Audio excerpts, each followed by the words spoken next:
Hello everyone, my name is Ryan Chan and I'm your instructor for the online Math 1245 College Algebra course.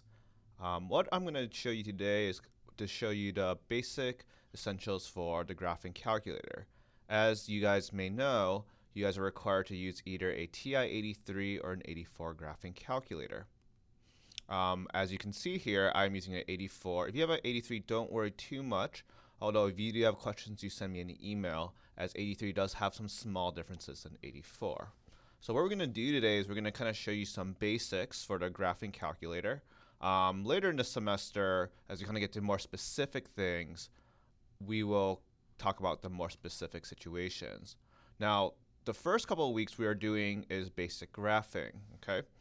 But before we start, let's just talk about the following here. Okay, so if you guys have not using graphing calculator, right, the regular operations are still the same, right? So I can still multiply. I can say like 9 times 8. And if I wanted to do equal sign, I'm going to hit enter, okay? So I do like 9 times 8, that's 72, right? 6 minus 3, okay? One thing you do have to be mindful about is the fact that you have two minus signs. This sign on the bottom is a negative sign. It actually operates like a negative. It's actually not a subtraction, okay? So notice if I do 6, negative 3, and I hit enter, right, it'll say an error, okay? And I do want to kind of point this out because this is going to be a common thing that you may run into quite a bit. It says ERR, which is error, and it says syntax. So syntax just means that when you have an error, that means you just entered something wrong. Your calculator does not comprehend what you're writing. So if you have syntax error, that just means you did a mistypo, most likely, okay? A lot of times, too, if you go to number 2, it says go to, and actually highlights what doesn't make sense. And in this case, it's the negative sign, right? And we're like, it should be minus. Okay. Now, if you do want to do exponents, right? When it comes to squares, right? You can either do 9 and then press this button, which gives you the x square. Watch kind of where my cursor is at, okay? And you can hit enter, right? Or you can say 9 to the second power and hit enter here, okay? Remember this too, right? If you want higher powers, you just do 6. This is called the caret button, 6 caret. I can do the fourth power, and I get the same thing as well, okay? And this caret button is very helpful. Do be mindful, just again, for those of you guys in my co-requisite class as well, right? Just make sure you're doing in parentheses. So I can take the cube root, I can say 8 raised to the 1/3, right? And get the same thing, okay? Okay. If you also want to do roots as well, right? Square roots, you can do the following, okay? So a lot of times we're going to be using the second button, which is a blue button. So the blue button right here indicates, will correspond to one of the blue letters on your calculator screen, okay? Depending on whatever color you have on your calculator. Now you'll know that you've pressed the second button when you see this up arrow flashing, okay? So let me kind of clear out. If I want to get square root, I'll hit the second button, and then I'll know I hit the second button because it has an up arrow. And then I'm going to hit this x squared button, which will actually turn out to be square root. Okay, then I say square root of 9, that is 3. Okay. Now, I think that kind of covers everything in terms of the calculating portion. Okay. One last thing is, when you are dividing or doing any operations, majority of the time, your calculator is going to write it in decimal form, right? So if I say like, what is 25 divided by 75, right? I'll get 0.33333, right? 0.3 repetent for the following. Now, if you want it in fraction form, once you get your answer, you can actually do this. You can press the math button, and then this is FRAC. The very first option means we want to convert to fraction form. I hit enter, and I hit enter again, and notice it reduces my 25 over 75 to 1/3. So this is very helpful, especially when we get to situations where things can get kind of complicated sometimes in our answers. And sometimes you may not realize certain things in terms of how they reduce.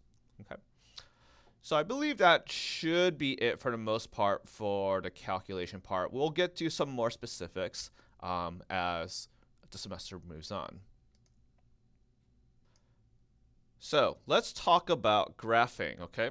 So if we want to graph something, the first thing we want to do is we want to press the y equals button, okay? And it is the top left button right here, as you can see on my mouse. Okay.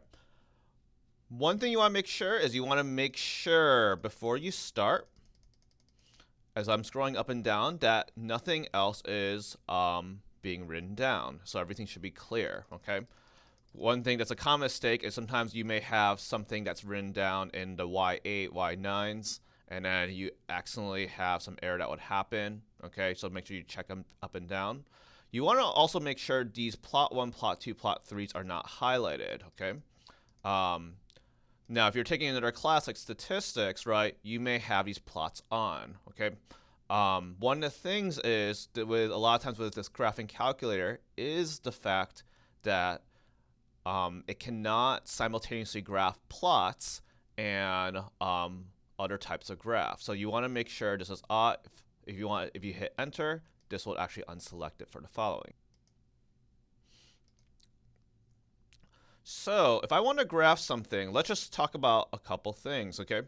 So if I want to graph something, so let's say I want to graph like y equals 3x. I'll type into 3, and the x is actually here. Now, some of you guys may be kind of confused by the fact that you have a bunch of random letters. Okay, these letters is essentially your x depending on the situation you're in. Okay, now you take pre-calculus, you may use what's called theta, which is this third symbol here.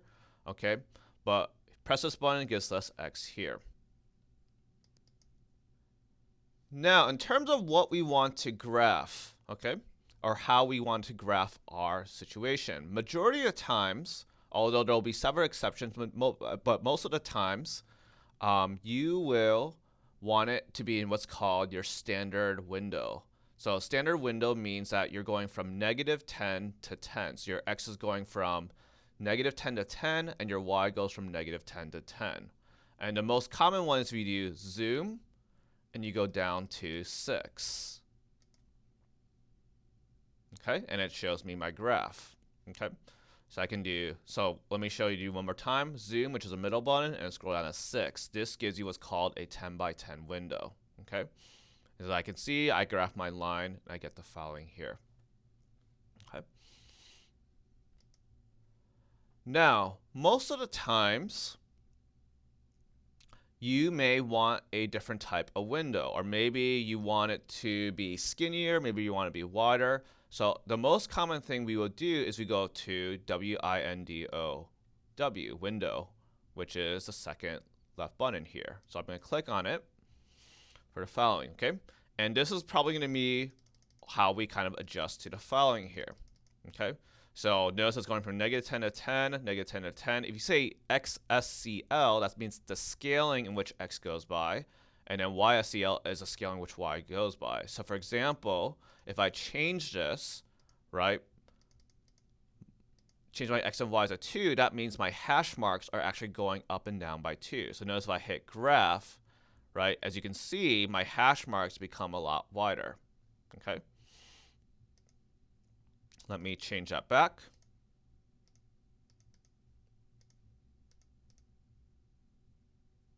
Okay, and we have this right here. But I can kind of readjust it, right? So example, I can decide to make my X max 30 and my Y max like 50. And notice when I hit graph, it completely changes. And as you can see, this is not a very good graph, right? Because if you notice, my hash marks are very, very tiny. And I noticed that, yeah, it just kind of, as you can see, it's very zoomed out, okay? And it's not necessarily the best picture, okay? But it does get the job done, okay? One other situation that you may happen is, let's pretend I made my X-min 50, okay? And this is obviously incorrect because my X-min is smaller than my X-max, but notice if I hit graph, it says window range, okay? So this is another error that you may see. If you see error window range, that means you made your your minimum larger than your maximum, okay? Or your maximum smaller than your minimum, okay? Same thing, okay? So obviously you'll quit, go to window, and then you just want to make sure you readjust, okay? If you don't like it and you want to go back to your regular 10 by 10 window, you don't need to type it all in. Go to zoom 6. So you go to zoom, and then you'll go to 6. Okay.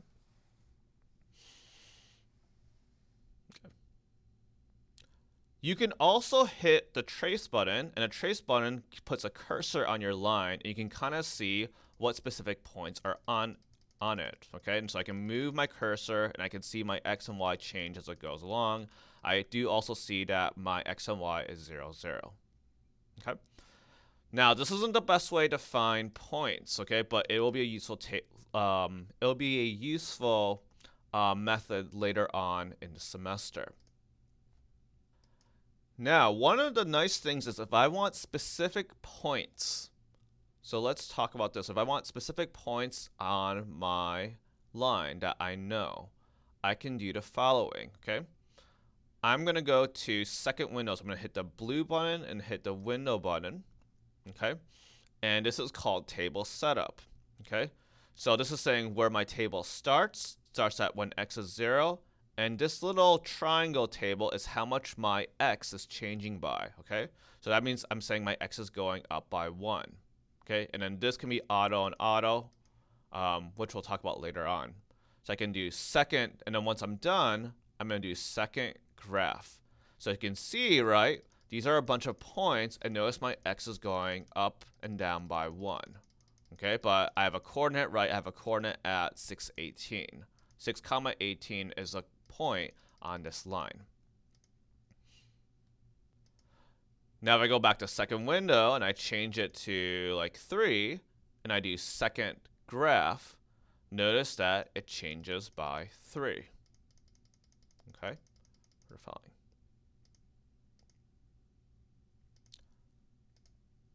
So as you can see, it's a pretty useful tool, okay? There are some small disadvantages. So for example, like let's say if I want to figure out when x is at 70, okay? That is going to be kind of difficult because I'm not going to scroll until I get to 70. That's just going to take me a very long time. Whoops, sorry.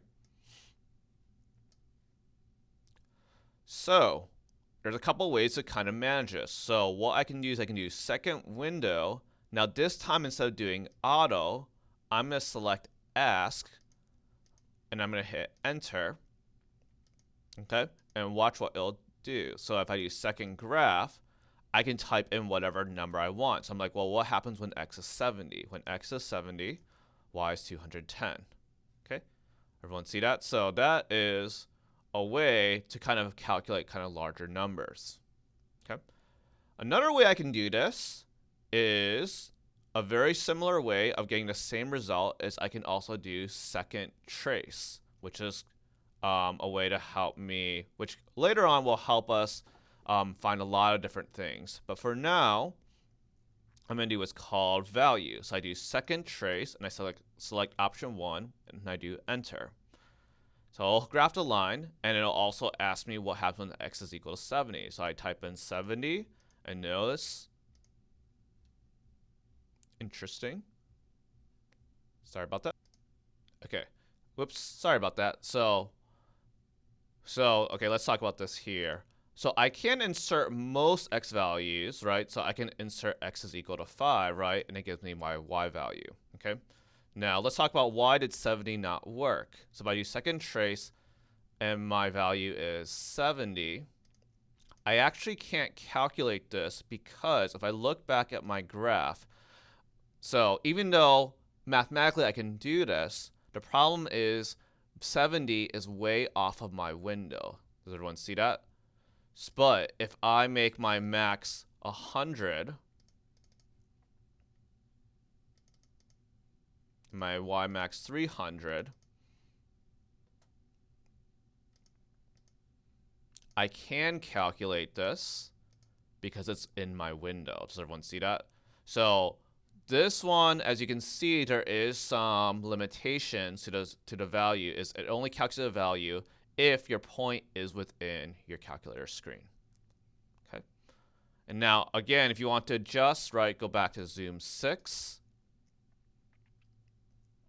And then you get back to your graph as well.